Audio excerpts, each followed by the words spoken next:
That's messed up, man. When Gales told me that today, I'm like, man, you bullshitting. Pay the man. Come on, man. He just told you. Hey, look, that's messed up, though, man. He took it on purpose. There's no way he didn't do that on purpose. Oh, man.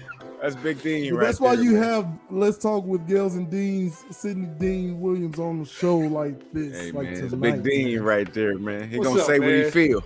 Feel what he say. My bad. I really didn't mean it, man. My fault. We was in a for real conversation. Hey, so man, the moment was came flowing, out. man. It was going. It came out, man. But I thought Gales was really. I thought he was joking with me because I just talked to this man last week. Last weekend, I just talked to him. We're gonna talk on the air one of these days about you thinking one thing and the opposite is true. Yeah, almost threw it all away, Dean. Daggum, right when we picking up steam. I know, my fault. It's gonna be a funny conversation, but yeah, I know. I got to calm down. But gentlemen, what the frap is going on around here? Hey, everybody out there, this is Jay Zilla, What the Frap podcast. I'm here with none other than Chulo Rich right there on the screen from Urban Academia, and of course from Let's Talk with Gales and Dean, the incomparable Dean. What's up? What's up, man? Look here. If y'all notice me out there, keep looking up to my right.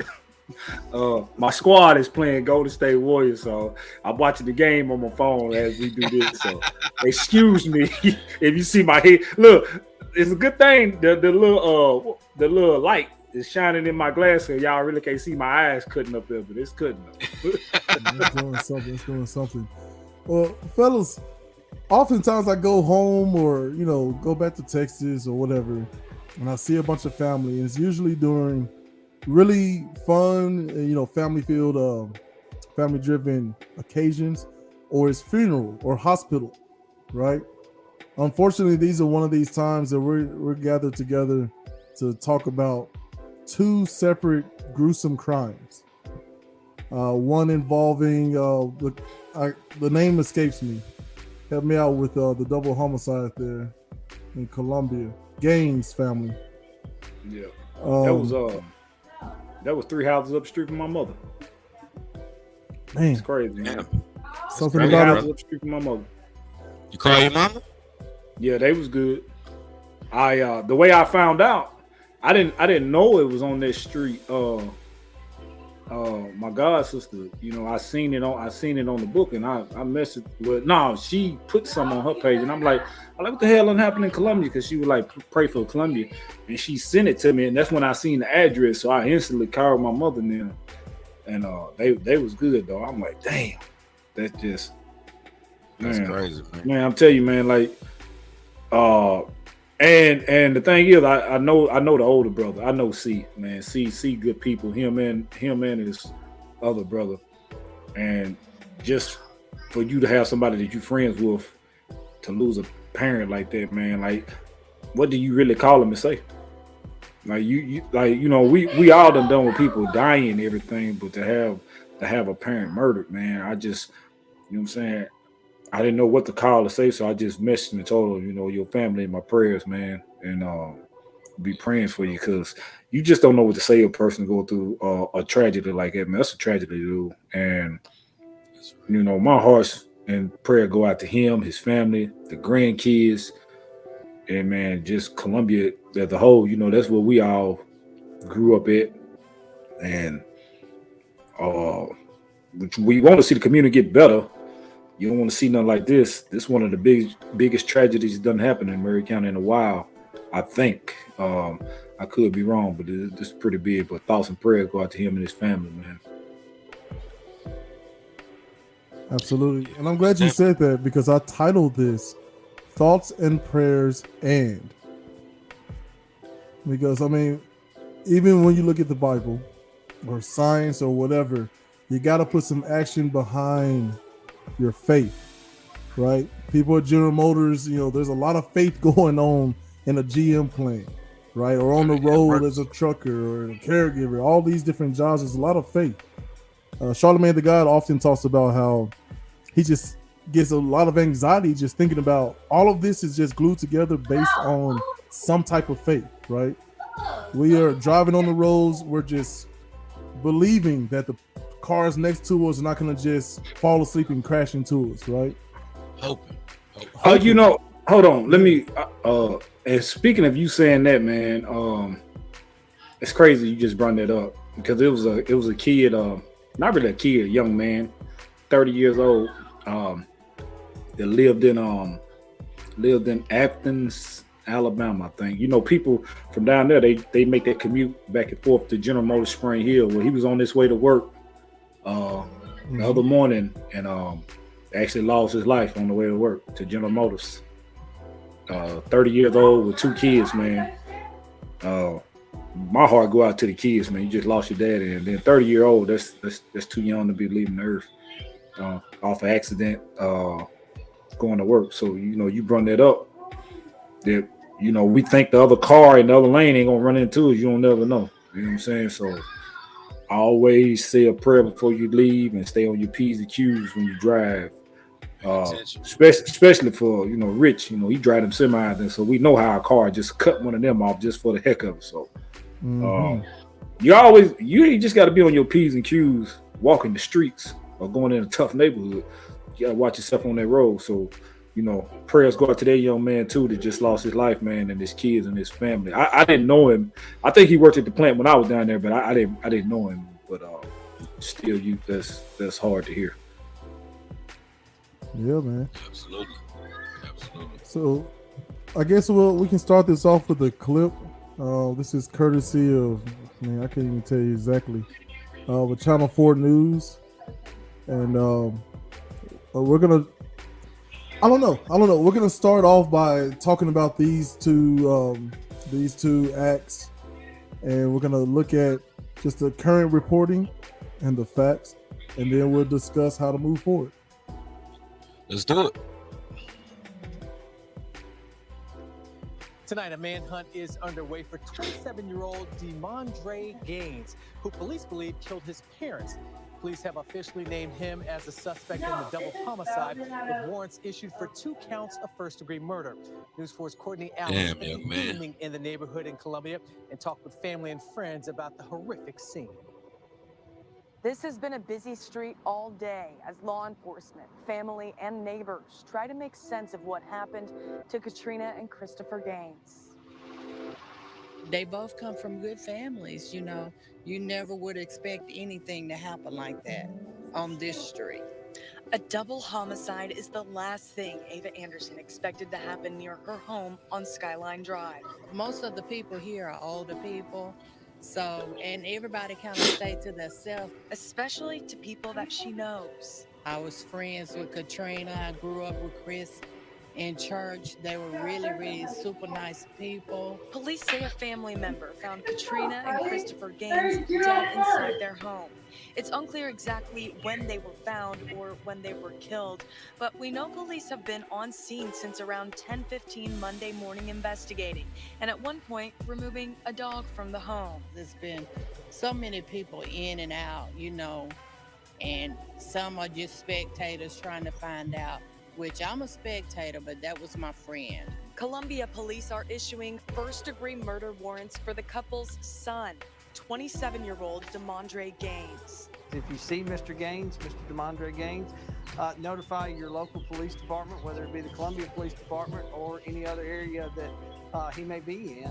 Please turn yourself in. Don't make it any harder than it already is. Police say DeMondre could be driving a 28.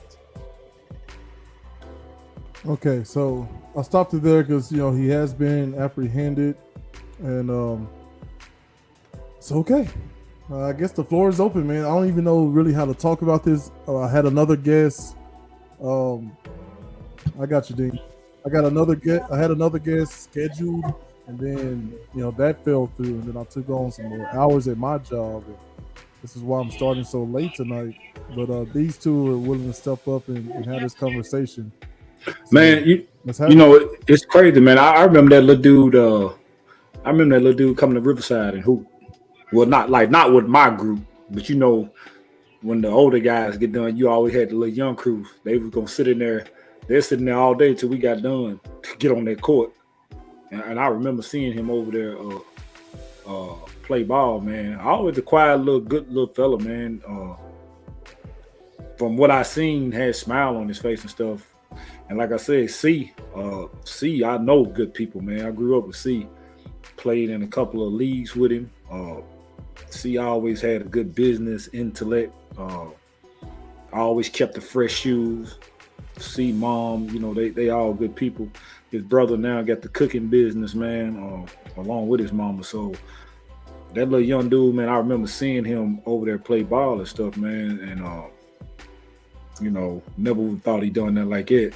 But we that's why you never judge a book by its color, because you don't never know. You don't never know what's going through people's mind. I can't speak on it now. I don't know why it happened.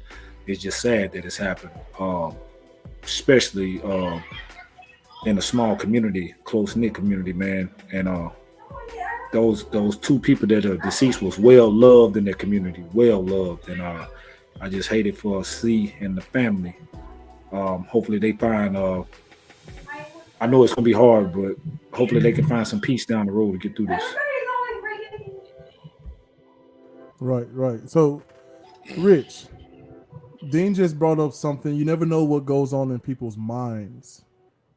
Like, if these two incidents can't be, I don't know, I guess an advertisement for mental health and all those tools, mindfulness and deep breathing and stretching and looking for your passion and your purpose and pursuing that and, helping each other out and checking on the strong people, like we talked about in the wake of another friend of ours, Rest in peace, Fred Sparkman. Fred Sparkman, right? So I don't know. How do we start to have that conversation more openly? And that we know that talking about it gets people more comfortable with it. So how do we start to do that?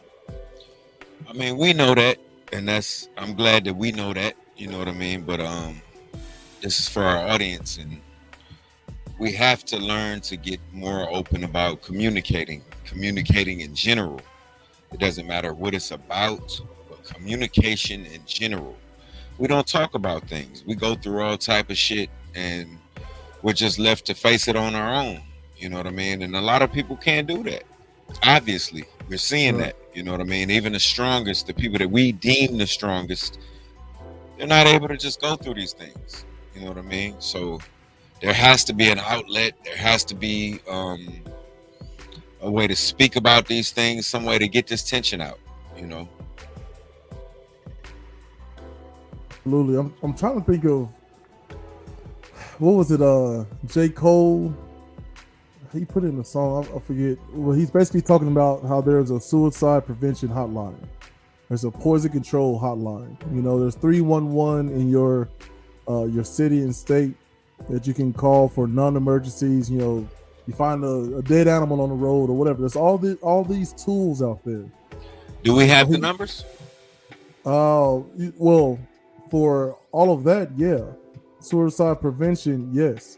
But for what do you feel like if you're on drugs and, like the other guy we're about to talk to, an old classmate of ours from EA Cox Middle, Earl Johnson Jr.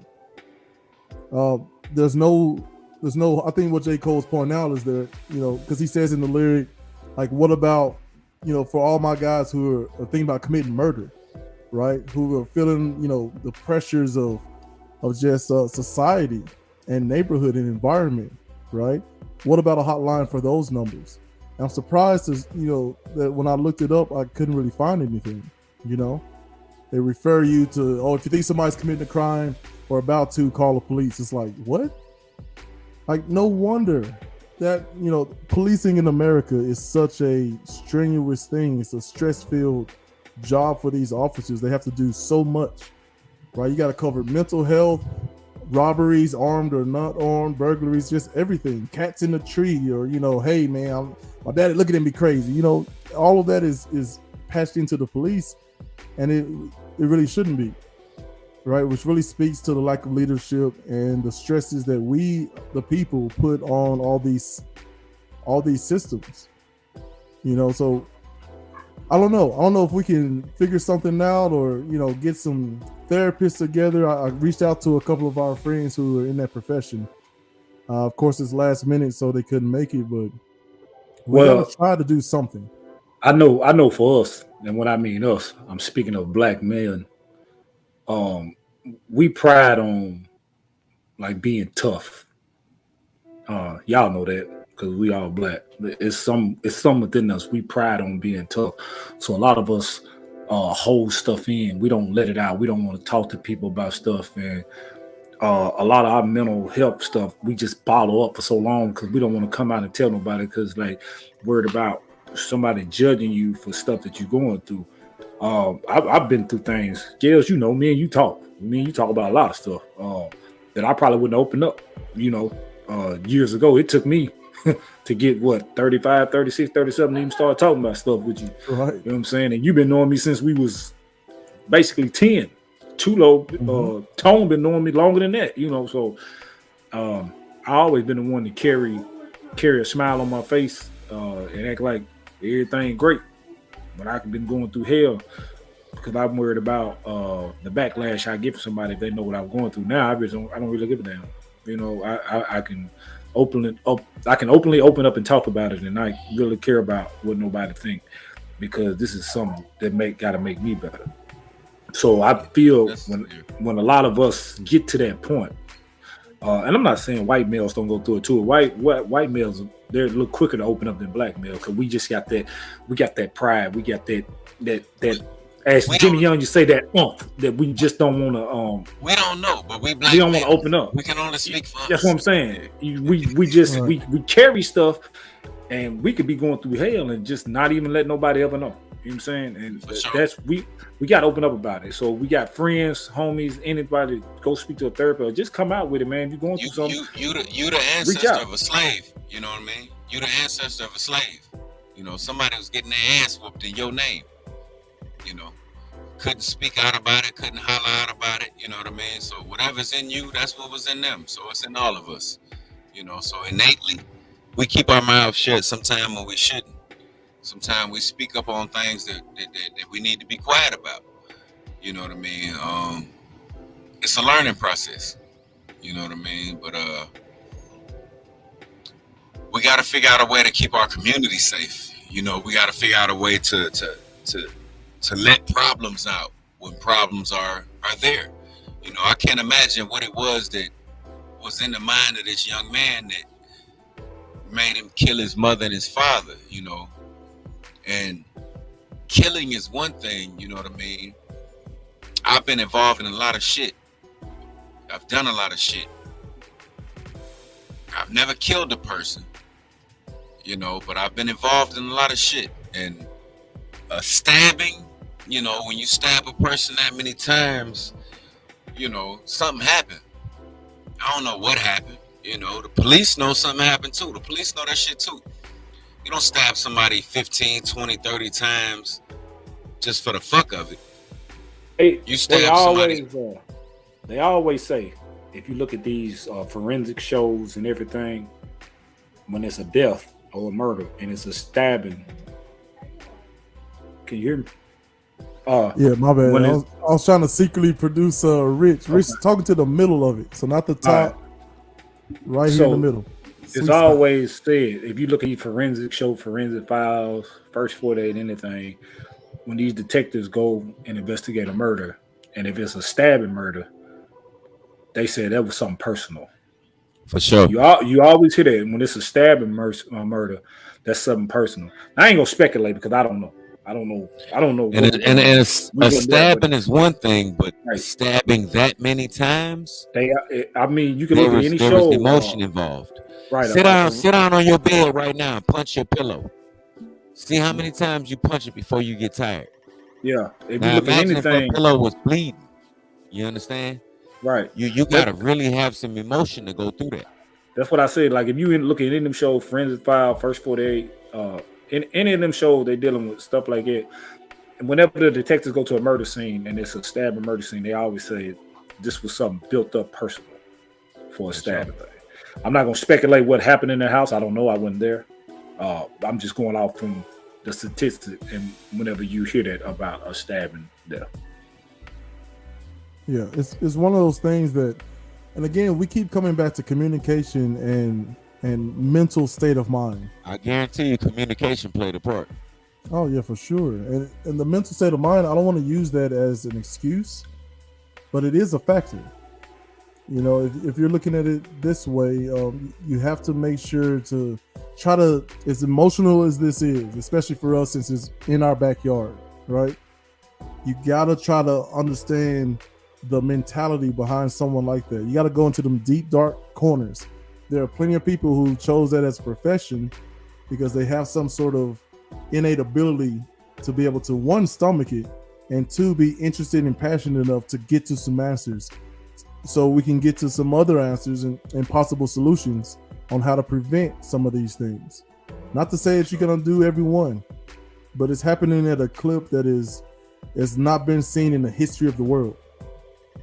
So I think we'll go ahead and roll into our second incident so we can talk about them both together, and let's see what we notice about this particular clip.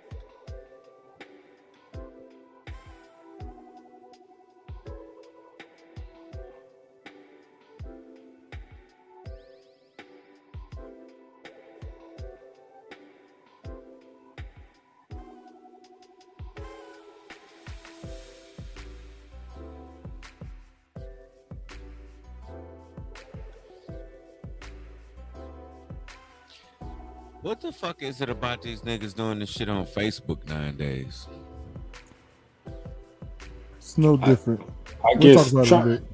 Hang on, we'll talk about it after the clip. Yeah, the clip ain't talking. Everyone has seen on Facebook Live. Man, my Live bad. is very gruesome, very, very evil act. At one point, over 200 people watched the live as comments scrolled across the screen saying WTF and OMG as David slowly started to fade away. You can see her hands tied together with cords and blood in her hair as Johnson Jr. mumbles nonsense to the spectators. Eventually, someone notifies Facebook, who turned to the police. Someone saw the video, notified Facebook. Facebook then notified State Police. State Police notified EBR. EBR conducted their investigation. They found the vehicle with the deceased inside the vehicle. They contacted us. We launched our investigation. Johnson Jr. was already in police custody for suspected car thefts when authorities were notified of the alleged murder. We interviewed him. He admitted to committing the killing. And then from there, as you see, we walked him out and he's now in police custody being charged with first-degree murder. Man, now the crazy thing about this one right here is us three, we went to EA Cox with Earl. Earl was the little small funny dude. You know what I'm saying? Played football and stuff, but he was a little small funny dude. Fast forward, he found me on Facebook a few months back. He was still locked up in prison from a previous crime that he had committed in 2005. So he was serving a 16-year sentence. So he found me because he went to the halfway house before you get out. So he found me on Facebook and like he was messaging me and stuff. Like we were FaceTiming. Man, the first time we talked about 2 hours, man, because I hadn't talked to him. And he was like, man, when I get out, man, I see you do your thing on the podcast. You and Gales, get me on, and I want to talk about my journey and things I got planned. Like he had some stuff planned for him and his son, like some real what I found interesting that he wanted to do. I was like, cool, I get you on. Me and Earl talked every other week, at least twice. You know what I'm saying? He'll message me. If we didn't talk FaceTime, we would talk through Messenger. And I just talked to this man last weekend. Like literally just talked to him last weekend. So when Jay Zilla told me this today, I really thought he was playing because I hadn't seen it. I hadn't seen it at all. And he was like, no, I'm being for real. And then I looked it up and I'm like, daggone. Like, I'm like, damn. This man, that bothered me, man. Cause I seen the girl, like he was posting her. They would be going to different little places. He was posting her and stuff. So I'm assuming that's the girl that got killed. But I'm like, damn, man, you just got out. He just got out in January, man. And then now this, man, like you just did a 16-year bid. Now you probably ain't getting out, man. But they said it was heavy drugs involved, though. So drug uses, usually take you to places. I don't know because I've never did drugs. I'm just going off from stuff I done seen. It's all the same: drugs, alcohol, all that. Right. When I went to jail, one of the moments that stuck out to me was they had maybe 40, 50 of us that maybe came in that day or that week, whatever, in a room. And one of the sergeants walked in, he asked us, raise your hand if you was intoxicated when you got brought in. It might have been 2 guys that didn't raise their hand. And at that moment, like, I learned a big ass lesson. You know what I mean? that hitting the streets and getting turned up, fucked up, you know, perks, mollies, alcohol, whatever the fuck you on. That ain't it. That ain't it. You know what I mean? Bottom line, it's gonna influence you to make a decision you didn't want to make. I mean, it's plain and simple, you know. It's really not a lot to that. You know. Man, I know homies that have got into it with each other and fought each other. Like fought because they was messed up on stuff. And you know, come the next day or something, like, man, I didn't even realize what I did. Because you're not in your right mind, man, when you do stuff like it. It takes you, and I'm going off from what a friend of they mine. Are mind altering substances. Yeah, that's what I'm going off. A friend of mine told me that that's clean now. He like, man, they take you to places you ain't never been before. You just shit telling you stuff. You see stuff. You schizophrenic. You know what I'm saying? Like it just take you somewhere you ain't been before. And I wouldn't know because I've never done that, but I don't even like it takes over your mind. Look, I'm telling you, man, it's like a demon that's taking over your mind. And ain't no demon gonna tell you to do nothing right. For sure. A demon is only gonna tell you to do something wrong. That's what a demon wants you to do. That's his way of winning. So we grew up in the church and you read the Bible, so you know, like you know, if a demon tell you to do something, it ain't never gonna be something right. So that's what that does. I don't know if my guy Earl was in his right mind when he did it, man. I don't know. I hate it for him. That's one of them things, because I did miss one call from him last week. That's one of them things, like, in my mind, shit, I had it picked up. I was doing something, but now you know they go through your mind. Maybe if I had picked up and just talked to him something, he might not would have went out there and got on that. No, but it ain't. Yeah, you can't think like that because it ain't. No, just I'm saying no. I'm just saying. You're not the only person that man knew. You feel me? Yeah. And people need support systems. Systems consist of more than one person. You know what I mean? So if that's your people, whoever your people are, we talked about this before. You know, whether you feel like they're strong or not, whatever you think, you got to reach out to your folks. You know what I mean? You don't know what the fuck is really going on unless you talk to them. You know what I mean? So obviously he went too long without somebody talking to him. You know, I don't know if it was by choice, whether he hit the decline button or whatever, but I mean, sometimes you got to pull up on a motherfucker. You know, we got all of these rules, you know, if you don't call, you can't come in. Fuck all that. If you really fool with that person and you can't reach them, you don't know what's going on with them, and you kind of know at the same time this person been troubled in the past, there's been things that they admit, you might have to pull up on them. Check this out. So the other night I called Jeremy. I forgot what I called Jay Zilla for. It wasn't nothing bad, but I called him, and then I got to doing something. I think when you called me back, I knew I didn't have no service, but he texted me, bro, you good? That right there, you know somebody checking on you. You know what I'm saying? Just that little text right there, I'm like, man, he really makes sure I'm good. You know what I'm saying? Because it wasn't no daytime call. It was like a nighttime call. So he's like, all right, Dean calling me at night. Might be something wrong. And that's what he texts, bro, you good? And I text him back like, yeah, I'm good. I called him for something. It was something dealing with the show. But you need that. He didn't pick up. You need that. We all need that. I was at the point then when he called, I knew we were going to be in and out of service. So I was like, I'll talk to him later on. But he texting like, bro, you good? And I was like, yeah, I'm good. That right there, man, it don't take much. You know what I'm saying? That right there, just, you got somebody to look out for you. That right there, little bit, man, I'm telling you, it can set you far. For sure. You got to remember that. I like how y'all bring up these different things, man. So statistically, marijuana use, right, is 24% of all prison admissions. That's in 43 states. according to a study done in 2019. But the number one thing, alcohol. 40%. Yep. 40% of people arrested in this country, alcohol plays some sort of factor. You know, so we talk about mind-altering things, and we understand the risk of that. We all went through the DARE program, as failed as a program it is. Just say no. And I love how they say, just say no, right? I mean, they're very consistent in how they speak to Black and brown communities. Just say no. Pull yourself up by your bootstrap. Here in America, if you were a hard worker, you'd be rich as I am right now. When none of that's true. Because the people who are richer, they had someone to show them how to behave in a manner that would, you know, make them money. They also didn't have a nigga push it in their face. Like I wouldn't push it in our face.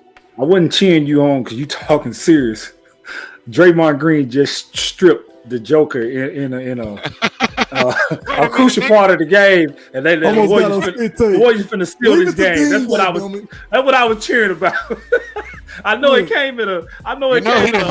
You know he the host of a sports show, right? Hey, look, this nigga can't let it go for He's doing research.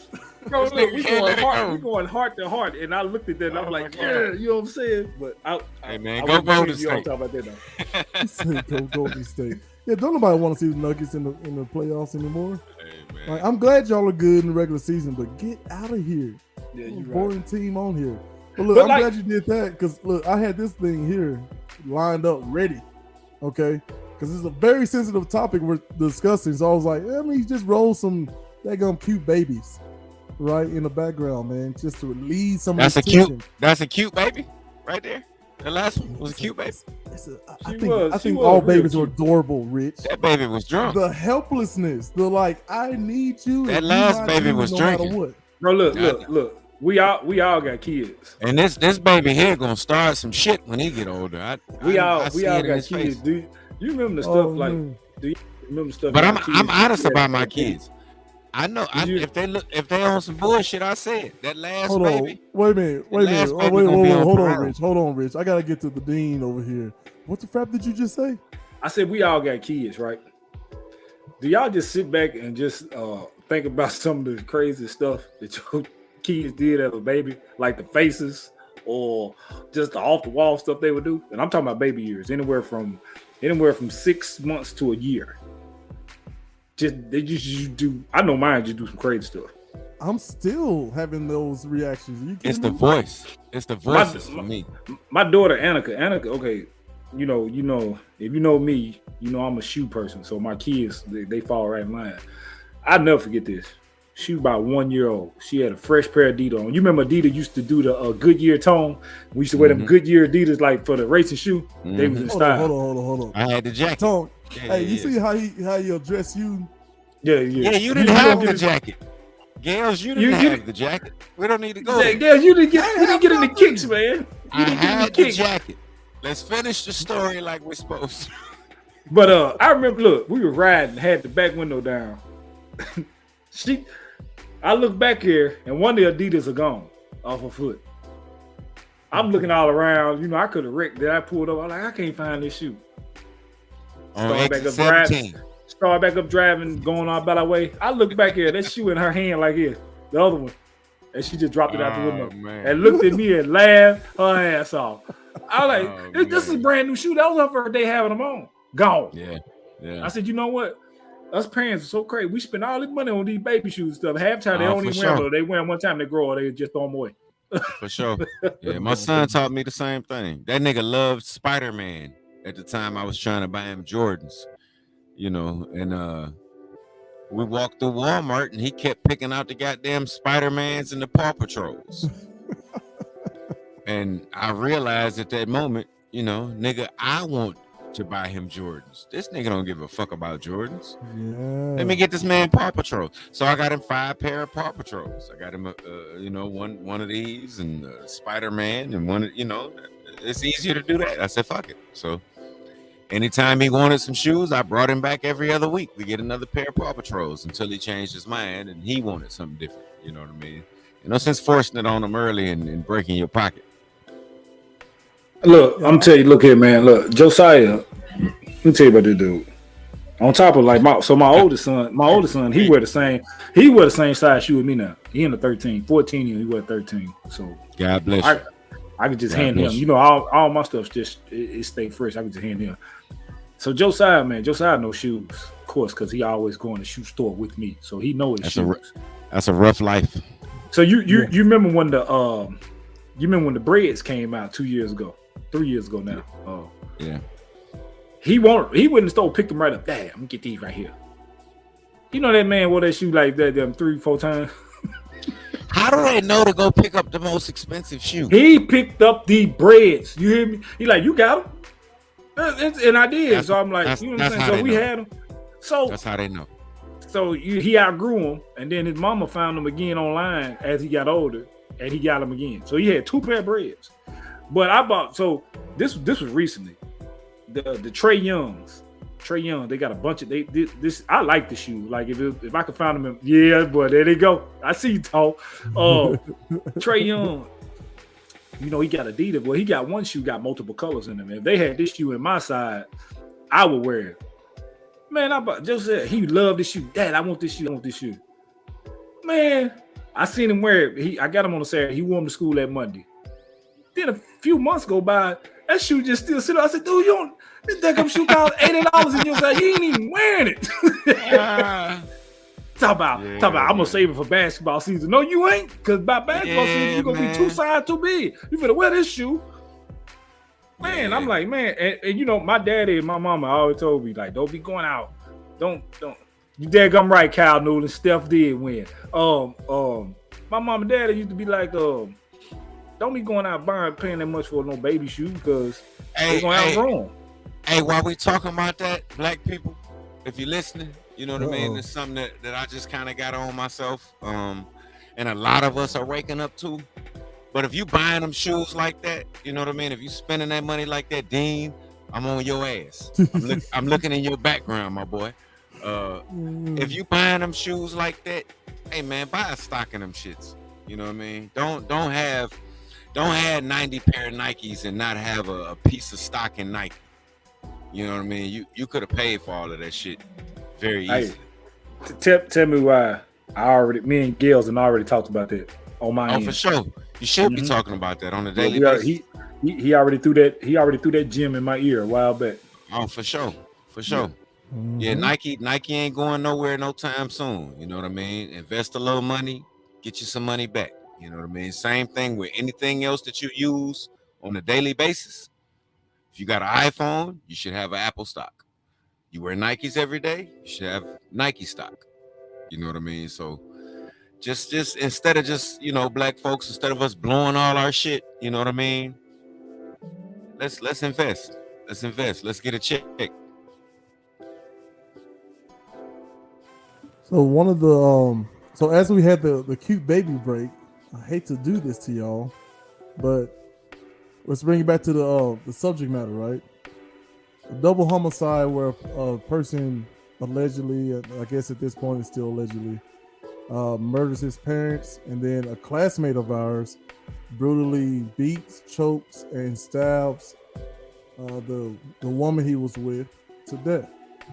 Now we looked at all those cute babies and we talking about buying our baby shoes and you're like, hey man, if you're gonna buy some drugs, nobody tell us what to do. We're gonna get back when we get ready to get back. God damn it, Coachy, just wait a minute. Shit, we on the way. What's up, man? No, call in, my nigga. So what we're talking about is how do we get to these points? Because as you heard, which is absolutely not okay. Cal Noodle, we talking about Earl Johnson. I don't know if you remember him from EA Cox. Yeah. And then, you know, I didn't really know the other guy too well, but we're talking about how do we get from one place to another? Because we all start off as these cute little babies, right? Now, I tell my kids all the time, whenever religion, we did. Yeah. We don't know about you. We don't know how you started. We don't know. You know exactly. No, I started like a baby. That gum. I came out super light skinned and cute. All right, and I was smaller than both of my sisters. All right, we're gonna get off course again and we start this. No. Look, I'm about to dig up some old baby pictures, man. I was a white baby. Look. My didn't come in until much later. Hey, Gales, look, it ain't me throwing the jokes on you tonight, but I've been all right. Boy. There you go. Get my frap out of here. Out of here, Dean, that gummit. Unlimited power. No, so I don't know. So what I'm saying is like we start one place and that ends up there. And we often look at the extremes. Oh, he was a cute baby and now he's a murderer. Yeah. But I want to talk about the things that lead up to this. Something happened in between there. Right. So as the stats, I want y'all to talk a little bit about this stat that I'm going to throw at you. Okay, that they can tell with a near 90% accuracy which child is going to be a problem in the first 100 days of life. They say the middle child. No. This is specific to every single body, right? Middle, race, creed, color, none of that matters. Within the first 100 days, they can predict with a What, you near suck a 90%. titty wrong? Okay, so now you're talking about is why is that true? Like what the fuck do you do in the first 90 days of life for them to say that you're gonna be a murderer? In the first 100 days or 3 months or so, what happens is that's when all the neurons connect certain things. And once they make trillions of connections all at once, right? And that goes on for a little while. And then once those connections are made, and after that stage of development in the brain stops, right? Get the frap out of here. Bringing up that daggum hold on, I'll put that on the screen. Look at this colorism, dadgummit. Frap you, light skin. I'm gonna put these paws on him too. Cal Newland, you're now on my list. So now what I'm saying is they make all of these connections. So the brain makes all these connections. After a certain point, it stops making those connections forever. So the kind of connections that you make with your child, do you speak to your child? Do you cuddle and hold and sing? I mean, it's incredible.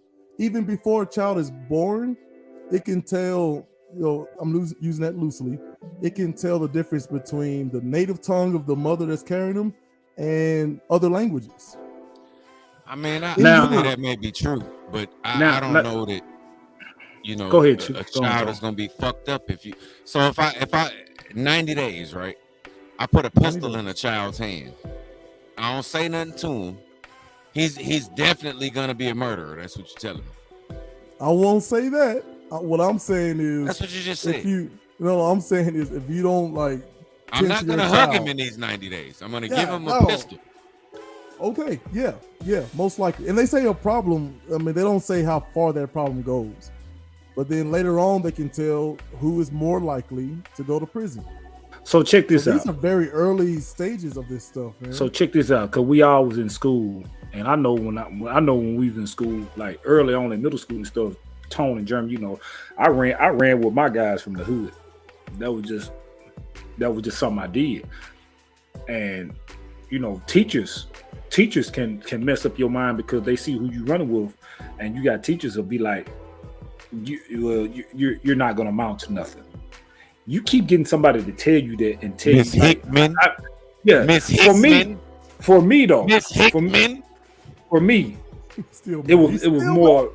For me, with my mind frame that I got, I'm a strong-minded person. So for me, it was more motivation to prove that I was gonna amount to something. But somebody who ain't got that mind frame, and you hearing this all the time from a school teacher, and then you really ain't getting whatever you're dealing with outside of school in your home, and this is embedded in your head, you carry that persona all up to adulthood and to the point where everybody said I wasn't gonna be shit, so I might well go out here and do all this crazy ass stuff. I'm not saying that about the two guys who committed these crimes. I don't know. I'm just saying I'm talking in perspective of shit I went through in school. Tone, you went through it. Gales, we all had a teacher like, you're not gonna blah blah this, blah blah that. I had a teacher. They all believed in me, that gummit. They all believed in me. Well, I had a teacher at Baker. I had a teacher at Baker Elementary. I remember this. Can I cuss on the show? I mean, you asking me after you said 11 words? Well, check this out. I remember this bitch to this day. You hear me? Like, her name was Miss Hall. I remember this bitch to this day, bro. And she always said I wasn't gonna amount to shit, blah blah this, blah blah. And I've looked for her up on Facebook and everything. I just can't remember her first name. I'm gonna tag Miss Hall after this shit. I'm tagging her. I wanted to call her or FaceTime and be like, why you said I wasn't gonna amount to nothing. I got a lot of good stuff going for me, and your ass probably still teaching school, making the bare minimum. So First of all, who the fuck came out better? First of all, I want you gentlemen to be better. Be better. You can find alternative words. You don't want the frap. All right. You can say frap. Ain't nothing wrong with frap. It's I'm good. sorry. It releases tension, That right? BI. Because I'm gonna tell you right now, when I go to right, let's be more, I don't know, inventive or whatever. Because when I go to try to put this thing out to a wide array of people, I gotta click that button that says not for children. And I want as many people to be able to see this as possible. Okay, and hey, Dean, please refrain I want from Kyle calling. to tell me what this means. Hold on. We'll get to that. Dean, I need you to refrain from dropping that B bomb on any woman ever. Be better than her. I'm sorry. You're just proving the point. I'm sorry. You're right. Okay? You're right. Like, You're right. I want And all of us to do it. So let's go to Rich and what Kyle Go ahead, Dean. what Kyle said in the chat. You find out real quick, especially with kids with learning disability, aka on the spectrum. That's true. Because the kids like that, they just think like nobody would love them, like, or society ain't gonna love them because I got to learn the disability, or I got this type of disability. Being a father of a child with a disability, now I have to think outside the box and to what she might go through in school. And she went through some bullying and shit and stuff like it. For the most part, most of the people, they love her to death. But you got your hand feel little riffraff that want to try to bully up on kids with disability. That come from at home, because that's one thing I know I learned as a child. You do not mess with nobody with a disability. I don't care whether it's learning. I don't care if it's mental. I don't care if it's physical. It's just something you don't do. And some kids ain't taught that in their home. So they, some kids ain't taught shit in their home, bro. Right, and that's even somebody our age, man. You can go out and you see somebody your age with a disability. You don't laugh at that or nothing like it, because I know I was taught not to do that. And then so being a parent of a child with disability, I look at it way more in tune now than I did back then. I mean, I looked at it back then and I wouldn't go for it. But now when you got somebody that's your blood and you close to, you really, I mean, it's a whole different thing now, because like I gotta protect her. You know what I'm saying? At any means necessary, I gotta protect her. But you got some teachers in school, like Kyle saying, what he's saying in that is cool. Like a kid with a learning disability type of, they'll sweep them to the road, be like, well, I ain't really got the time to fool with this or deal with this. Well, like, why not? Because your time that you're doing, there might be some time that they ain't getting outside of that, so they need that. So I like what he put in that and put that in the text, because that's true what he said. So Rich and I were just talking about not too long ago about value, right? What we decide that we as a society is going to value. And we talked about how the Black community specifically, because there's 3 Black men here, but this applies to many other groups. We talked about how if we don't implement at as young as possible some values that set our children up and the generation after them and so on and so forth for success, what are we setting them up for? And I think the answer does, if you follow the path, it leads to, the revolving door of prison. It leads to drug, alcohol, food abuse. Like, a lot of people don't lump that in, but what we're putting in our soil, our water, our foods has drastically changed not only the physiology of, our children, but the mental makeup as well. And then you have the advent of that internet. And all of these factors are coming together, and all of these things are coming to a head. I talked to a guy tonight who told me, like, man, I asked him, so he's into stocks. And I asked him, what should I be looking for if I wanted to invest?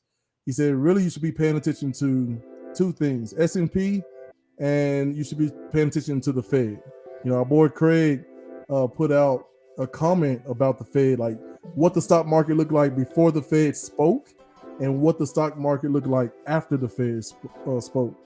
So these are the type of things that we need to start looking at, because he said if we don't start fixing some of these problems now, the longer we wait, like the more drastic the negative outcome is going to be once we start to try to actually fix these problems, whether it be economics or job growth, GDP, any of that stuff.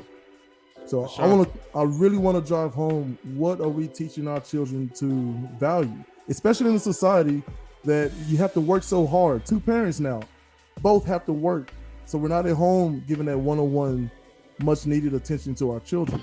We got to learn what to value first. Most So of us okay, don't. give me some things. What are some things that we value now that we should stop valuing, and what are some things we should replace it with?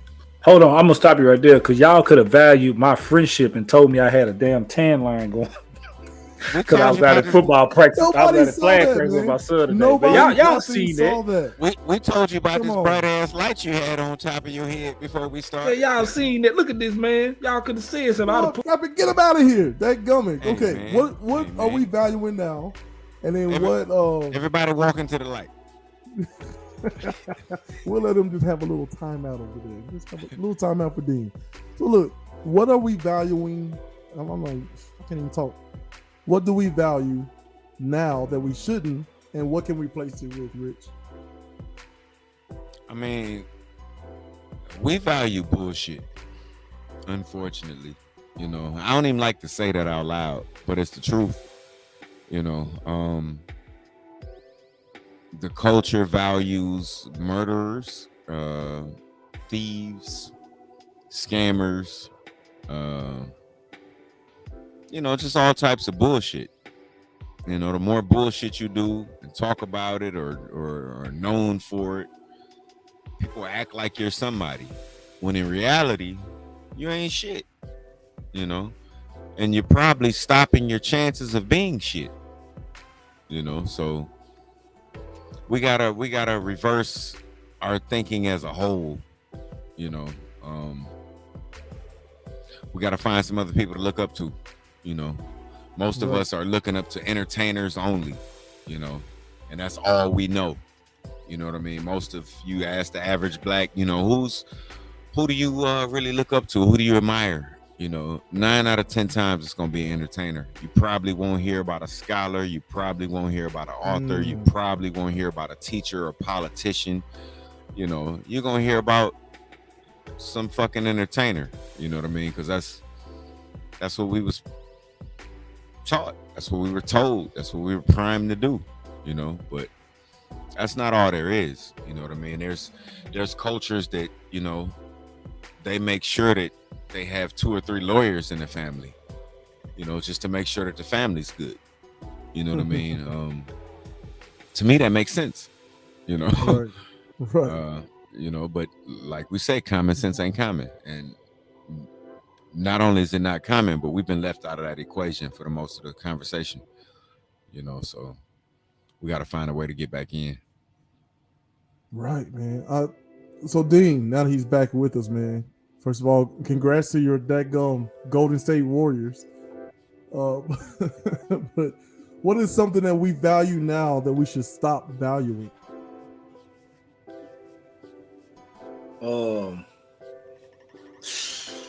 You know what it is. Like, I guess I'm piggybacking on what Tone said. Money cause clothes, and you know the other saying. I don't really want to say on the show. You know, it's very interesting. Niggerism. I don't understand what goes on in your brain that tells you what to edit and what not to edit. Right. Because you just told me not to say the one B word. So The B word. He didn't say all the other words. God damn.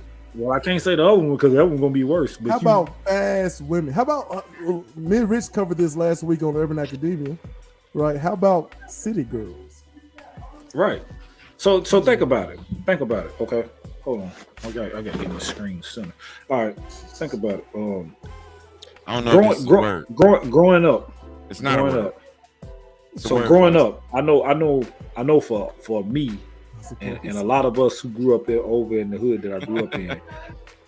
So growing up, when you used to seeing the drug dealers, okay, you used to seeing the drug dealer. What they got? They got the car, they got the clothes, they got the money, they got the girls. I suppose. So being a youngin, seeing this every day, You seen the gold dating. You seen the 15s in the back of the truck.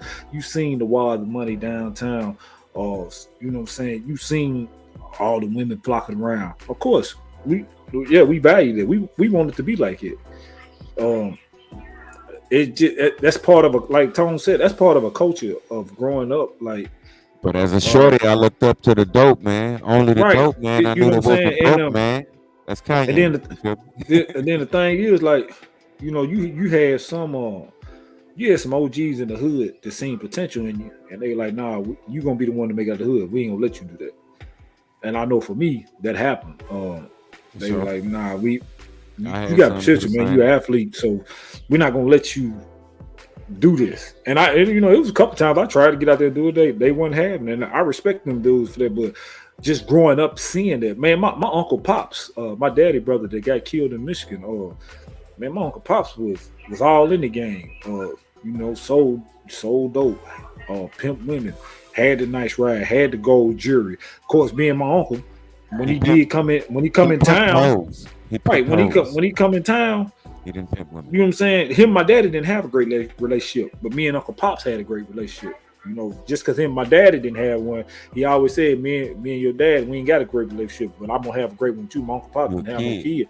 So, of course, seeing him come in and the respect, that was a big thing. The respect my uncle got when he used to come in town, like from you there and stuff, man. Like, you know, some of your biggest in Columbia, they would come up and talk to this dude. Like, this was years ago. Like, we young. And seeing that, I'm like, damn, I want to be like Uncle Pops. You know what I'm saying? I'm gonna be like Uncle Pop. And you know, my dad was in the game and stuff too, and told me everything he did. But he always like, this ain't the route. I'm not gonna let you go that route. That ain't the route. Just because I did it, don't mean you gonna do it. But just growing up and seeing that, of course, it's gonna get in your mind, and you're gonna want to have it. But you gotta have. I keep going back to, you gotta have a strong-willed mind to be like, okay, this all look fun and good right now, but how long can it last? You know what I'm saying? Like, how long can it last? When you're in the game, it's two places for you to go, and this is the God honest truth. You in the game, it's two places for you to go. You either going behind them cell walls, or you going 6 feet under. It ain't no other way out. And that's as real as it gets. But growing up, we looked and valued it, and we idolized it because we wanted that. And we now, didn't know what the fuck we wanted, bro. We really did, right? But so check it out. So for the youngins now, and you see all the rappers with the golds and all the chains, the ice and stuff. That's what they look up to. That's what they want. And you know, I always talk about this generation messed up now, but like Gales, you know, he always say, well, why are they messed up? You know what I'm saying? And we can't get mad at them for some. All I can tell my boys is that stuff look all good and stuff right now, but like half the stuff, some of them talking about stuff they ain't even really did. So I mean, yeah, I understand why you looking at it and why you idolizing it, because I was your age once. I understand. I might not like it, but I understand because I did it too. But you got to get in your mind: is this where it's at? Or do I want to own my own Fortune 500 company? Do I want to own 10 businesses? You know what I'm saying? Yeah. Hang on, Dean. Hang on. I want to hear this. I want to hear Rich on this too. Go ahead. When you understand, you teach differently. You know what I mean? We all know that shit. That's what was in us. That's how we felt. But just how we was feeling that way, our mamas, our daddies, our uncles, our aunties, our grandparents, they was looking at us like, that's some bullshit. The same way we looking at them kids. So them kids ain't no more of a disappointment or no more of a failure or none of that shit than we was. Right. As far as the way we looking at it. You know what I mean? There is a bigger issue. You feel me? Like, it's the same game. You got to look up. You got to look up. And you got to figure out, well, so when hip hop started, right? That shit was conscious, correct? Mm-hmm. That shit had a message. Right. It was really talking about something. Like, all day today, I'm in this truck today. All day today, I've been listening to music. But I listen to music that I listened to when I was coming up, right? Shit that I listened to when I was coming up taught me something. Shit that I listen to now that I like I like some shit from now. Now that's because I got a strange past, I got a different past, whatever. But some of the shit from now that I like, yo, that shit won't influence me to do nothing but fuck up your household. Whoever you are. So all the shit that I might listen to, the current shit, it's probably gonna get one of your kids fucked up, gonna get you fucked up, gonna get your mama fucked up, your girlfriend, somebody getting fucked up off of it. You know what I mean? Whereas I went back and listened to, you know, some of the old shit I used to listen to. People talk about how crazy Kanye is. Go back and listen to College Dropout. Man. See if that shit don't make you a better person. But so that's what we're talking about. So I agree with both of y'all. I think the one thing you may be missing is what we talk about on our show, Rich, Urban Academia, is the other side of the coin. Two sides. Because let me tell you something. Y'all sit here and I'm sure you all have memories of me just smiling my way through life, happy-go-lucky just to be here. Like, oh yeah, extra homework? Okie dokie. Sounds good to me. Can't wait. But what you didn't know is that I was listening to everything. But what my mother did with me and my siblings, you know, shout out to Jay Lee and Jazz out there. And what me and my wife took from that and continue to do with our children, you know what I mean, is what we did was they exposed us to other things as well. So no, I wasn't walking around East Side looking at the dope boys and thinking, yeah, I want to be clean like them. Whatever they doing, I want in because I want to look like that. You know, we would go to an opera. We watched Disney and, you know, Wizard of Oz and all that stuff. Like it was a staple in our house. We listened to Anita Baker. We listened to all the Motown stuff. We listened to rap, but we also listened to show tunes and everything. Yeah. When was the first time you went to the opera? Oh my goodness. So there was it wasn't a field trip with the school that I was in, but it was like some little sponsor thing, which I talked to a lady, man, it had to have been like maybe 8 or 9. And it wasn't anything fancy or super, but the music was different than we were accustomed to. So like I said, we go from Frankie Beverly and Mays over to Hall & Oates and, you know, Elton John. Like it didn't matter. And then my mom understood that I got to a point where I was looking at her eye to eye. Then I was looking at the top of her head. And that's when she was like, okay, whatever I got is not enough for this dude. So what did she do? She got me into the church. I was in the choir.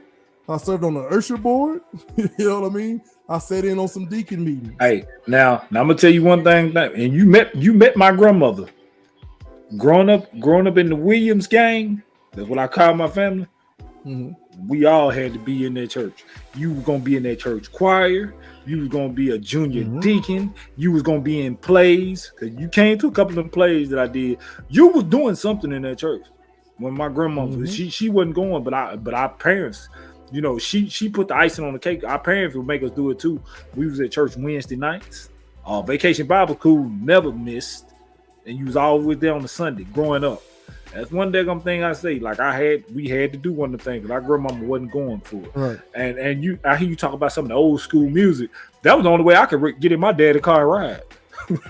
he wasn't dealing with no rap. So that's how I learned a lot of the old school Temptation, Frankie Beverly May, Anita Baker. But what I'm saying though, so get in the car, play some of that shit with your kids. So that they can get some of them lessons. I do. They can't. Mine can't stand it when I do it. No, fuck all that. Not because they like it or because there's lessons in that shit. The more you play that shit, the more they're gonna learn lessons. Let me tell you why I didn't have a child until I was 28, right? Because of Lauryn Hill's song "That Thing," right? Oh yeah. I didn't want it. She had a line in there talking about the pretty faced man living in their mother's basements and shit. I was determined not to be that nigga because this nigga was already talked about everywhere. You know what I mean? Beyonce's sister got a song called Tony.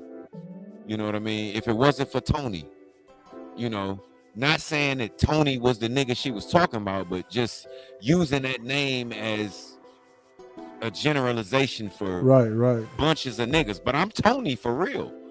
You feel me? So that shit really affected me. Like, I really felt like, yo, I gotta move different. I gotta be a little different. And I try, you know what I mean? I still try, you know what I mean? I'm not perfect, but at the same time, a lot of that conscious music kept me from doing a lot of bullshit. You know what I mean? And nowadays, kids don't have that option. You know what I mean? No, I disagree with that. I disagree with that. Hold on, Dean. Hold on, Dean. I'm not gonna say they don't have that option. It's not pushed in their faces as much. You know what I mean? Our options were mainstream. You feel me? But That here's shit what I'm was saying. mainstream and cool. What you're talking about is exposure. I interviewed one of my classmates from Vandy from back in the day. She played on Vanderbilt's women's basketball team, and then she went in to be a coach at a private school, right, from K through 12. And she's kind of gone up the ranks, and now she's a dean at one of the sections of the school. And I asked her, and she's talking. So as I'm interviewing her, and I deeply hope people actually that catches on so they can get some of this information. And I asked her, I said, all those resources for all those kids, and most of them are going to be super successful in life. With all these studies and all this knowledge about if you do this, then this is most likely to happen. Not to say that rich people don't frap up, not to say that poor people don't, sift through all of the, the so-called hood life and make something out of themselves. But I asked her, I said, how can we replicate that in lesser resource places? And she says, oh, we actually have a program for that. So during the summer, they go in where, inner city kids can apply, right? They go out and promote it. So many apply and only so many can be a part of it. But they literally have students walking them through their hallway, showing them the computer lab, right? Showing them the chem lab. And here's what we do. Here's our summer reading list. Here's how we prepare during the summer for the next semester. Whereas, a lot of our kids, once summer hits, is okay, turn your brain off, take it off, boom. Even those studies show that you learn a little bit and you lose, and then you learn and you keep doing that long enough, then you become a master of that subject. But as soon as you stop trying to learn, just a simple attempt at reading and arithmetic and all these things, you lose all of that. And then teachers and parents alike are frustrated when my kid ain't been doing anything for 2 or 3 months, and then you want them to start off with a test. Like, what are we doing? We're setting our kids up for failure. So I think exposure is a huge part of that. Dean, you and I both got exposed to the church, right? Because you weren't just in there singing hymns and stuff. I know you was out there clowning, acting like a fool, being the big, beautiful dean that you are, right? I hate to hear that, Kyle. As he said, his mom is retiring. We need better teachers, people who actually care. I hear consistency in what you're saying, not just exposure, but consistency. You can expose a child to something, but if you don't stay consistent with it, it's gone. But if you don't do it, if you feel like I got to work 3 jobs, I'm a single mom, I got to work 3 jobs to get these lights on. Well, one, you should be looking at, well, if this house is too much for me, should I downgrade to an apartment until I can afford better? Is this apartment too much for me? I got to work 3 jobs to stay here. Well, maybe I'll downgrade to a trailer until I can afford it. You see what I'm saying? Because you got to realize work-life balance is absolutely important, especially if you don't believe that your children are getting a proper education. But what I'm saying to you, if you can't do it that way, if you're not going to vote to change the legislation or change how school is done, then fine, get your kids in church. You know what Dean did at church? I saw it myself. This man got to display his artistic side through acting in skits. They were hilarious. Your boy was sitting in the front pews sweating because I knew Dean was going to look me dead in my eye and say something crazy and get everybody to frap and laugh at me. I knew it was coming. He didn't do it, but he had me on my toes. I won't forget that too. Hey, Tom, it was one time I was going through the crowd. This man literally, Gail's tall. That man scrunched down and try to put his head down like I hope this Come fool on, do man. not see me. Please, I please, walked, my mama's here. yeah, I walked right past it. I didn't get it, man. But yeah, man, that was man, I did all that off of pure and I never did read off a script. I never did read off a script, man. And it was fun. It was just like I was in my own world doing that. And other people in the play, they read off a script, and I would just go off of what they would say. I never did read off a script. Sometimes I did it, and I would play like 3 or 4 characters in one skit by myself. Not nervous, just free, and just loved every bit of it. And that was in the church I did that. Now I did it a lot, man. To the point, like my grandmother told me a long time ago. My grandmama said, she was like, "You good in sports, but this right here is your calling." And I never did. You know what I'm saying? And it's one thing to just tell somebody, right? But like, you know, other households, and I ain't gonna say what I'm thinking, but y'all know what I'm thinking. Y'all will figure it out if you don't. But other households, you feel me? They will take their children, if they see their children doing well in a play at school or at church or whatever, they're gonna put them in acting school. They're gonna hit them with some acting classes. They're gonna make sure that works out for them if they feel that way. Us, we just say something and leave it alone, you know. My mother told me I should be on the box, the nigga on the front of the wave box. When you get your waves and shit, and you got the nigga on the front of the box. My mother always told you should be him. Well, don't just tell me I should be him. Help me. Show me where to go. Call somebody and figure out. If I got a little boy that might be, he could probably be on the wave box. Where should I take him? You know what I mean? Help me. You're my parent, you know? And not saying that within shade, saying that with, you know, I've learned. And we all have children, you know what I mean? And when you see your child has a special ability, it's up to you to point them in the right direction, you know, where they could take that gift and monetize it, you know? So, no, you're speaking of something that, I mean, the three of us have had many private conversations about this with our children, right? You know, I told you, I feel like I'm raising a little genius over here, right? For sure. Shout out to Professor JJ, coming soon. For sure. But like literally understanding being exposed to how my Vandy teammates, right? My college classmates, how they operated. I was able to take that and implement not only what my mother taught me, right? Not only what I learned from being around y'all or school or sports or coaches and deacons in churches, but sitting at those, you know, some of those dinners and not knowing like what the FRAP are all these forks here for? You know, man, little stuff like that. So now I try to preach that. But one of the things I really noticed is exactly what, you know, Chulo Rich is saying, is that when my son is watching YouTube videos on how to build a volcano, all right, guess I gotta go get him a volcano set and learn how to do this too. And then he just keeps going on, tornadoes and fireballs and all this stuff, how to make slime. And we just kept on, even though I know he's gonna be taller than me. You know how hard it is to restrain, like putting the ball in his hand? And then it happened. All of a sudden, I'm watching the playoff game, and because he just wants to spend time with me, he wants to, you know, he comes cuddle up with me. We're watching the game. I'm yelling, he's yelling. Neither one of us know what the FRAP we're talking about, but we're having a good time. And then next thing you know, he's talking about, you know, hey, I want a basketball. All right, man, let's go get you a basketball. And then they'll wake him up for school one morning, and this man is sleeping with the basketball. So you just never know how that's going to work out, but being consistent and exposing your children to something else, right? Because we look at the NFL and like all these quote unquote bad role models, you know what I mean? Like that's the same league where Donovan McNabb played in. You know, all these like Ward Dunn, like all of these people, you know, Cam Newton is famous for being a philanthropist. Right? There are other examples. So my question to you two is, what is it about seeing the two examples that makes some of us want to kind of lean more towards the, you know, city boy, city girl lifestyle versus the Michelle Obama, go to school, be a lawyer, you know, hire this big-eared dude and give him a chance on a couple of dates, and then next thing you know, he's president, first black president. You know what I mean? What is it? For me, for me, I'm speaking for me, Sidney Williams.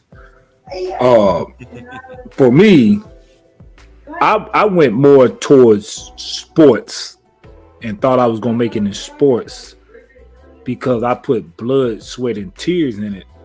Because unlike my mother and my sister, I wasn't really good in the books like they were. My mom and my sister are smart. My surrounding support system growing up, my aunties and everything, all of my aunts were smart women. Like, all went to college, all got degrees, including my mother. They all was smart. So I had it around me. My daddy wasn't bad in books. I was just the hard. You put a playbook, you put a football playbook in front of me, you put a basketball chalkboard in front of me. I break it down like that. You know that, Gil. You know I could break it down. I used to have the playbook for the scouting report for the other team. I used to take it in class. I had it in class with us. Like, I would break that down the whole week. So the person I was guarding who would cover me, I knew his every move. So it was always, I looked at these guys. I never did have aspiration going to NBA. I love basketball. I was a football player that loved basketball, but my thing took for football. And I played baseball too. But my whole aspiration was going to NFL. So I grew up in the hood. So my thing is, okay, to get out of this hood and to do the things I want to do for my mother, my father, my sister, my family, I want to take this route of these NFL guys because these guys are living good. So this is what drove me. That's the route I wanted to go. So I didn't want to go the street route, even though I hung, but I started leaning towards more. All right, I got a better chance of going to this NFL route than I do to these streets, and get this way to take care of my family. Not knowing you got to have a plan B because, you know, growing up as a teenager, when you good, you think you automatically gonna make it. I didn't know the percentage back then was what 3% of college players even make NFL is 3 or 5. A small percent out of like 400 or 500 some guys. I just thought I was gonna make it off of my pure talent. And of course, you know, you don't take care of stuff in school, you don't get the grades, you lose scholarships, blah blah this. Long story short, here you are 25 years old or 37, be like, woulda, coulda, shoulda. But now, look at me. Not knowing that I had other values. When Gales came to me with this podcast thing, and we really started talking about it, then I started going back. I go back and watch myself. I go back and watch both of them. I go back and watch myself. I'm like, man, I got a knack for this shit. But all this time, this has been in me. I didn't really know it because I never did have a plan B. Once football failed me, I was lost for years, y'all. You know this, I was lost. Like, I was lost. I'm like, that was my ticket out. So I never did have a plan B. I didn't know what I was going to do. This opportunity then came, and I see something with it.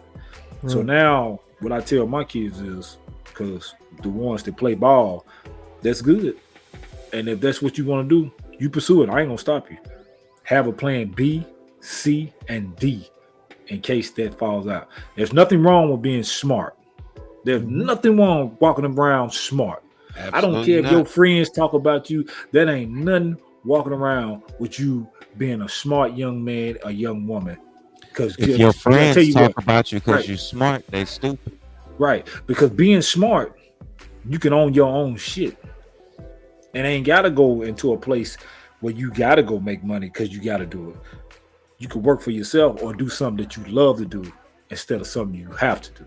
Yeah, but so what you're talking about is a numbers game. It's giving yourself the maximum options, right? And understanding that if your child has a dream of going pro in sports, that's fine. But they need to know that number is less than 2% that go pro. Dean, less than 2%. That means out of every 100 people, one, not even a whole 2 people make it pro. Right. You know what I'm saying? So it's make sure they know that number and they know that ball doesn't last forever. And you need to label that plan A, B, C, and D with what to do in 5, 10, 15, 20 years lifetime. 6-month goals. Absolutely. What do you do while you're an athlete? What do you do afterwards? Because Dean, let's say you did make it pro. You know what happens to most athletes after about 3 years after retirement? They lose their money. Go broke. Half them going broke. 78. Listen to this number. 78% of professional athletes go broke after 3 years of retirement. And you know what? 78%. It's funny you say that because now, like, you know, so looking back, you know, you think you finna get all that money up front and blah blah this, blah blah that. A lot of this, you don't even. First of all, you don't get all of it up front, and in your rookie contract, you ain't even making the money that you think you gonna make yet. You got to be there a certain while, and then if you're taking care of people outside of yourself, that money goes quick, especially when you ain't making it big. And of course, yeah, you can go to a dealership, you can go to a realtor, and they give you a house on credit. But if you can't pay that, that's stuff that's gonna be took from you too. Yeah, you gotta pay your uncle first. Right. That's what I'm saying. And so I think a lot of players now, since we talk about another game, like you get involved in that, not thinking, you know, you anywhere from 18 to 21 year old, they telling they finna give you $20 million. Oh, I'm finna go ball out $20 million. That's $20 million that I got. Not thinking that one play can end it all. And then what? You know what I'm saying? A lot of they don't invest it. They just go spin. That's why you broke. Yeah, but what you're talking about, Dean, is, you know, we talked about this on Let's Talk with Gales and Dean, right? About how athletes, right? Oftentimes we have our identity wrapped up into the sport that we're playing. So I think one of the biggest things we can do is make sure we explain to our children, and like Rich said, be consistent with exposing them to other things so that their identity isn't wrapped up into sports. Sports is something you do, it's not who you are. We talked about Fred Sparkman at length, where he talked to, you know, he's come home and he's had this rough go at it, right? And the only thing people are saying to him are two things. Man, you were really good on that football field. And the second thing, man, you almost made it. Absolutely. What Absolutely. kind of life is that if you walk around and the compliments that people are paying you are cutting you and eating you up inside? Right. That's because his identity was wrapped up in sports. So parents, pay attention to your children. Your children might be great athletes. That's awesome. But if they don't go pro, it doesn't mean shit. Even if they do, Rich, you just 78% go broke. So cool, yeah. But if your kid goes pro and makes all this money, yes, that's great. But then you still got to worry about, like you said, you still got to worry about the after effects. So there's still a lot of teaching to do. You know what I mean? But your kid getting there is not a definite. Just because your kid's fast doesn't mean he's gonna fucking be in the NBA or the NFL or the soccer league or baseball. Doesn't mean he's gonna play anything. You know what I mean? Just because your kid jumps high, because he shoots the ball really good, none of that shit really matters. You know what I mean? If he doesn't actually make it, it doesn't really matter. Then if he does make it, you still got to worry about whether he knows how to be fiscally responsible. Okay? Right. But before that happens, 9 out of 10 times, you're not going. You're not going. That's a harsh reality. It's hard to say. You don't want to approach your kids like that, like, baby, you're not going.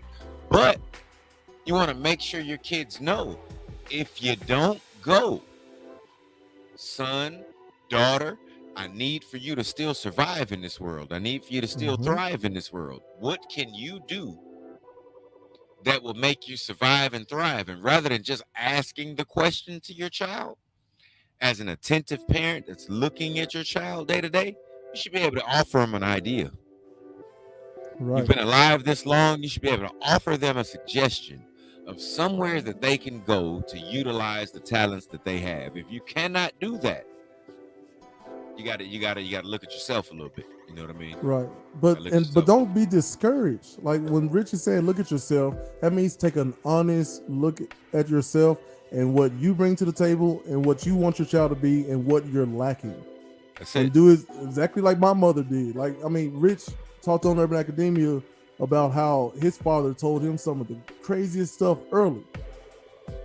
So he was able to miss a lot of things, but he still had to touch that stove to see if it was hot for himself. So parents out there, if you're feeling lost, just pile on skill sets to your children. Great. You want to go pro? You're gonna need to go to practice. If you want to go to practice, you're gonna need to study. You're gonna need to know how to write, read. You know, to a certain extent, science. You need to understand the scientific method. You need to be able to look at any piece of information that you get your hands on and question it. This is what drives me nuts about religion at times. I was told many times, whenever I had a question about religion, hey, you don't question God. Just shut up and do exactly what's told. And I smiled and I did it, and it led me to some very bad places because I was doing that in other areas as well. And But the idea of religion, science, or anything, you need to be able to question it because you believe that that knowledge is going to hold up under all manner of scrutiny. So if you can't do it yourself, get your kids in church, get your kids to a club, show them the games, let them show you what they like, what they're passionate about, what they enjoy. Because if it's important to them, it needs to be important to you, and they need to see that. And that way you build real trust. That's right. Check this out. My kids, they so good with this technology stuff. They be showing me how to do shit. They show you how to back up off the frapping mic. What the frap you doing? Back up. My bad. But anyway, I asked them. I go to them to get help, like a phone or something. And show me how to do this. They can break it down like it. So I'm like, so when you're doing that, you have to realize, okay, my children have education in this area, right? So instead of them growing up and you being disappointed because they're not doing this or not doing that, look at what they are doing. You know what I mean? I got my son is editing videos right now. You know what I mean? To go on these channels because the nigga's always on his phone. Now, I bought him the goddamn phone. So my choices are take the phone away and be a dick from that angle. But I already gave him the phone. I started to. If I could go back, I wouldn't have done it. So parents, if you're listening, hold off on that shit for a minute. You know what I mean? Because that phone's gonna raise him a little more than you are if you're not that vocal. You know what I mean? Luckily for me, I pay attention and I'm very vocal. So the first piece of bullshit I see, I'm gonna nip it in the bud right there. You know what I mean? But I know that phone it's gonna show him something I'm gonna miss. I'm not gonna see something that it's doing. You know what I mean? So you gotta really take a look at what you're giving them when you get. It's a double-edged sword. It's not only an education tool. You know what I mean? It's also a tool for some bullshit. That phone could teach your child how to buck the system, your system. Right, but it is a tool. It is a tool. Absolutely. So you can you can beat somebody in the head with a hammer, or you can build a house. Absolutely. So double-edged sword. You can't just slap the hammer out of someone's hand or the phone out of somebody's hand. You got to teach them how to use it properly. Right. Set boundaries, and if you listen, here are your rewards. If you don't listen, here's your punishment. That's it. But that's it. I don't know, man. Look, Dean and I talked about way back in the day, right? I remember that he was really good at these skits. And I was like, man, I need to hear some of your characters or whatever on the show. And this dude has been refusing to bring back that gum Willie Joe Kemp. So I'm going to resurrect him tonight. All right? So don't pay attention to the acting too closely. But Dean and I had an idea that, like, what if we had Willie Joe Kemp take over the show, but then Dean comes to confront him? So, shit. Take a look. Yeah. I don't know why you keep coming in every week. Last week you took over. You took over our damn show. I didn't know what the hell was going on. Me and Jeremy, all the status and shit coming up. And here come your country ass down. Whatever you want to call it, backwoods. But I ain't no damn back. I'm kidding. First of all, you ain't getting on this. Dean, where do you get these diverse outfits from, my nigga? Hey man, I be out. This fool Willie Joe took off on the bike. You see that? Back to the backwoods, literally. To the backwoods. Yeah. Hey, look here, check this out. To everybody out there listening, I talked to Willie Joe the other day. He's coming. He said not to tell Gail when he coming. He just gonna take over. You know how he do. You know how he do, Gail. He just take over. This dude's sitting on 14 different characters. He ain't trying to get better. Rich. He ain't trying to retire us, you know what I'm saying? We're gonna call him Sybil Dean. Sybil Dean from now. Hey, look, check this out. I got some shit for y'all. I'm telling you. I got some characters I can do. It's coming, man. It's coming. Well, fellas, we rolling up on an hour and a half. We already started late. You know, my bad for being late out there trying to get a little more money. Got Don't these be trying goals. to be cool about it. We know wifey in the back telling you get your ass offline. You better Oh man, hurry that up. happened 20 minutes ago. I'm risking great bodily harm. Okay, because like, hey, as Bishop Walker down in Nashville, Tennessee, Mount Zion, as he always says, saying yes to one thing is automatically saying no to another. That's right. You. Let's go and get off here before you get put on bedroom restriction. Yeah. But gentlemen, Hey, thank y'all. Gills, Yeah. go on and play that skit tomorrow. It'd be like the return of Willie Joe soon. Go on and put that on our thing. Look, are you frapping Steve Jobs with me too? I already got one Steve Jobs down here on the bottom. Always coming up with these ideas. You know, hey, what if we do this? What if we do that? I ain't Steve Jobs. It just hit me. I had an epiphany, as Martin said on Bad Boys 2. Steve Jobs. Both of y'all. All right, real quick, Dean, go ahead, shout out your show, what you're from, where you coming from, all that good stuff. Yeah, man, y'all know who it is, man. It's your boy, Insane Mr. Dean from Let's Talk with Gales and Dean. Came in to join the show tonight with the frap with my guy Jay Zilla and Chulo Rich. Enjoyed it, guys. Thanks for having me on. Check Let's Talk with Gales and Dean out Monday, 8:00 p.m. Central Time. All right, and the handle, I'll try to get you in the private chat, man. I'm a bad producer.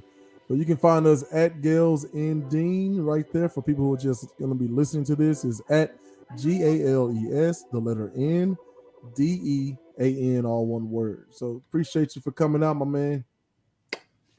All love, you already know it. Yes, sir. Mr. Rich.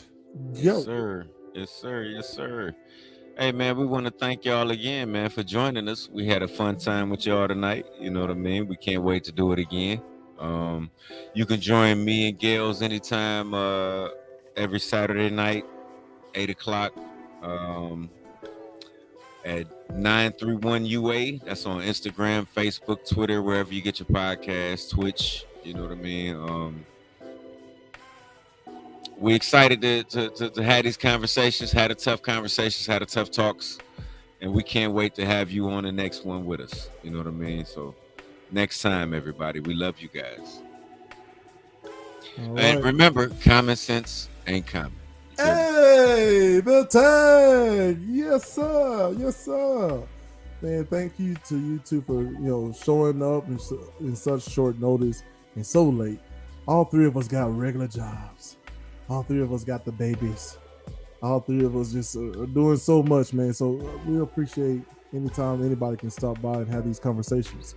So before I go, I was trying to sneak this in, Rich be getting on me and Dean be getting on me about my little charts and whatnots. But this is a living organism cycle, an oxygen cycle. Look at all of these parts. All of these parts that goes on without us knowing what's going on, okay? You take away any one of these parts and you're going to be left with, a very, very bad situation.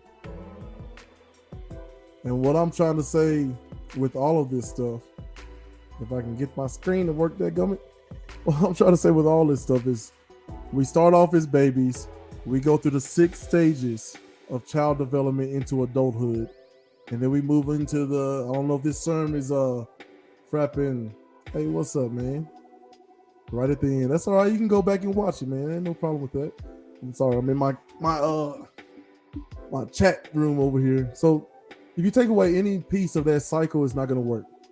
So we start off as babies and we go on, and some people become CEOs and all these things, podcasters like us, or caregivers, or truck drivers, or assembly line workers, whatever your job is. But some of us turn into Earl Johnson Jr. And some of us turn into, the games kid, and some of us, just get caught in that vicious cycle where something is off, something was missing out of your life. And Dean had the conversation. Get out of here, man. Dean had the conversation about, oh man, I lost my train of thought. But anyway, Dean made a good point about Earl, calling him, I guess a couple of days before he committed this crime. We can't get into we can't go about looking back and trying to figure out where we went wrong without leaving the pain behind and extracting the wisdom. So people are at that stage, they're on a tumble. They're falling down this abyss. And usually when they reach out to people, that's them clamoring for the sides, trying not to fall to the deepest, darkest parts of humanity. And I think there are a lot of different situations, a lot of different levels that we could have possibly just really, helped each other, not by necessarily answering the phone call all the time, but making sure that you and yours are doing well and they're going out into the world and making a positive ripple, being a light in darkness, having a positive effect any way you can, great or small. So we talked about a lot tonight, man. We talked about your identity not being in sports or whatever job you're doing, right? That's just part of it. We talk about exposing your children to things as early as possible and then being consistent all the way till they, leave the nest. So main thing is, like Rich said, man, pay attention to your children, pay attention to your neighbor, pay attention to yourself, and be willing to risk a lot, risk offense and looking crazy. Be willing to risk all that to make sure you're doing something worthwhile in this world that's positive, that's going to help not only yourself but others. But that's all for tonight. Get the frap out of here. Peace.